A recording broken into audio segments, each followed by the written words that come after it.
If you're like me and your mind gets really noisy, whether it's your fears, your worries, your annoyances, the whole to-do list that you've kept up in your mind, and everything just fills up without you realizing and suddenly starts to feel too much. I recently read this book that completely changed how I process my emotions. And in this book, it gave this practice that you do every single morning. And I cannot tell you how much it has helped me. It's given me clarity during the day, less noise flowing through my mind, more focus, less anxiety, and a more positive outlook. I first learned this process from a guest that came onto my podcast. Her name is Anna Runkle, and on YouTube, she's known as the Crappy Childhood Fairy. Her book is called Re-Regulated, and it's all about emotional decluttering and how to regulate your nervous system in a structured, simple way. It's so quick, and it usually takes me about 10 to 15 minutes every single morning. And it's designed to clear your emotional buildup before it has a chance to actually become anxiety, resentment, or reactivity. You know, whatever is unspoken, it ends up building up, and it keeps your body in this fight or flight mode. When you write it down, it moves that energy out. You don't censor or justify, you just get it out of your head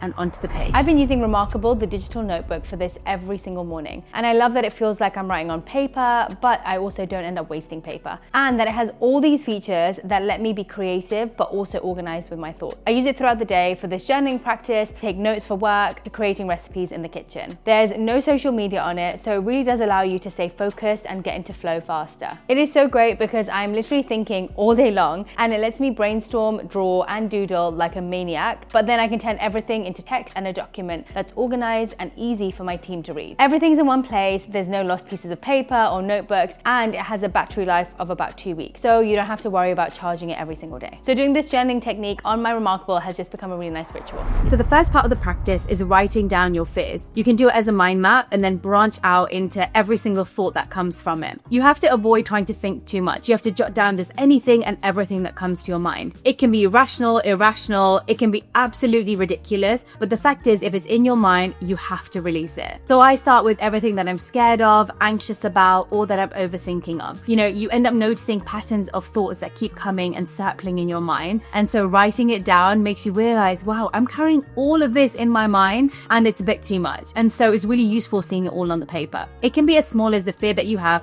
of not waking up in the morning to get to your workout, or as big as a fear of losing your parents or your job, or that people are going to dislike you. It can be micro or macro, unreasonable or reasonable. Every fear that you feel flowing through your body, just write it out. And then create links and follow that thought through. Don't just stop at the fear. Think about where that fear has come from, where it's going in your mind, and what it's linking it to. Because sometimes a fear can be really, really small, but you connect it to something else, and then something else, and then something else, and it becomes far bigger than it actually was. So it's really useful to see where your mind goes and what the pattern is. So for example, one of the things that I wrote this morning was, I fear not waking up early in the morning, which in my mind scared me because I was like, maybe then I'll feel more disconnected to myself and my spiritual practices, and then I'll feel disappointed in myself, which I have done before. End up seeing life in a negative way, and then nothing will make sense in the world, and everything will feel like it lacks purpose, and I'll be sad and unfulfilled. So that's where one little thing like not waking up early in the morning took me to such a anxious state, because actually it wasn't just that feeling of not waking up, it was linked to something so much heavier. So map it all out. It doesn't need to be neat, it doesn't need to be tidy, it doesn't need to be structured, just get it out on the page. Step 2 is your I resent mind map. So we have things that we fear, but then a lot of us have such a negative talk that goes on in our mind. It's all the little bits of tension, disappointments, or frustrations that just build up throughout the day. I go through the things that I resent in myself and the things that I then resent about the world, other people, the situations that I've been put into. And resentment essentially means the things that keep bugging you, the things that niggle at the back of your mind, the things that end up feeling really heavy, and the thoughts that keep bringing you back into a negative mind state. I resent this person for not giving me benefit of doubt. I'm really disappointed in myself because I didn't stick to my workout plan. I'm disappointed in myself because I got defensive and rude in this conversation where someone was being really kind to me. It is not a self-loathing practice, but it is an observation and a release of judgments and frustrations that we have within us. To be honest, when I first did this, I realized that there was a lot more I was resenting in myself than other people. And it showed me the amount of negative self-talk that was circulating in my mind that I was completely unaware of, because they were thoughts that were continuously going through my mind every single day. So it became normality. It's often so much easier to notice when you're mad at other people, but when we become so used to being mad and talking about ourselves negatively in our mind, it can go completely unnoticed. And so when you're writing these things down, you might notice things that have been in your mind for years, things that you're saying when you look in the mirror, and the resentment that you have to different parts of your body and people that have been in your life for years and years that you've been feeling this way towards every single day. And so I really think this practice can and not just help you to observe and become really clear about what you're feeling, but it can actually help to improve your relationship with yourself and with other people. Because as soon as you start untangling these wounds and you start seeing them and you start working through them, you get to notice the parts that you're ready to let go of and the parts that you need to work on.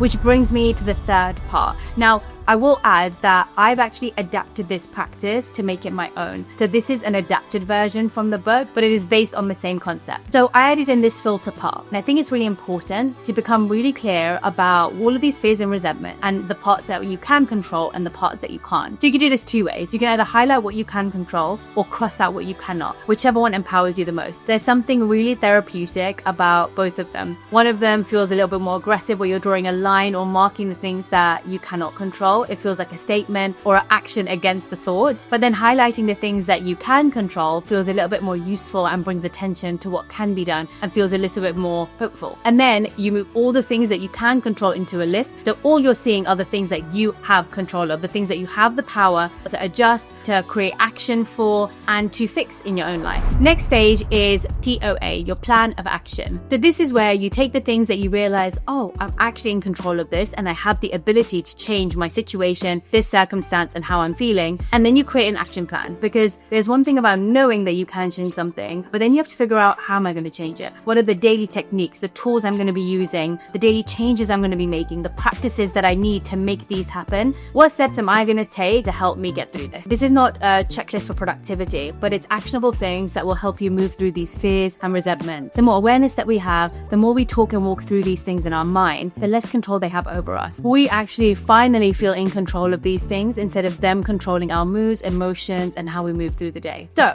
my one of being worried about waking up in the morning, it was really simple things like sleep by 9:30, stop watching my shows by 9 p.m, and lock off Instagram from 8 p.m. Also setting an alarm so my body gets used to waking up early again. And a big one for me has been intermittent fasting and starting that by 7 p.m. so that my body and stomach doesn't feel heavy and groggy when I wake up in the morning. That has been key for me to wake up excited and enthusiastic to start my morning right. So whatever it is that you are trying to improve, make sure you have at least 2 or 3 points that's going to help you to get from A to B. There may be 5 steps in between, there may be 2, but make sure you run through where you're at and how you want to feel, or the action you want to have completed, and really walk it through in your mind. Like, close your eyes and see yourself getting to the end or the result that you want, and think about what it's really going to take you to do. It may be daily practices, maybe things you have to do every week. It may just be something you have to do once a month, but become really clear about what those actions or practices are going to be. And then the last part, this is my favorite part. This is actually a part that was recommended in the book, and I really fell in love with this part. It's probably my favorite part of the ritual. So I have a little section called Letters to God. And at the end of this practice, because it can be quite heavy to think about all your fears, your resentments, it's nice to end the practice with something positive. But Anna recommends ending the practice off with a sign-off, kind of release message, especially for the things that you're not in control of. And so she says, I am now ready and humbly ask that you, God, remove my fears and my resentment. I release and surrender my fears to you.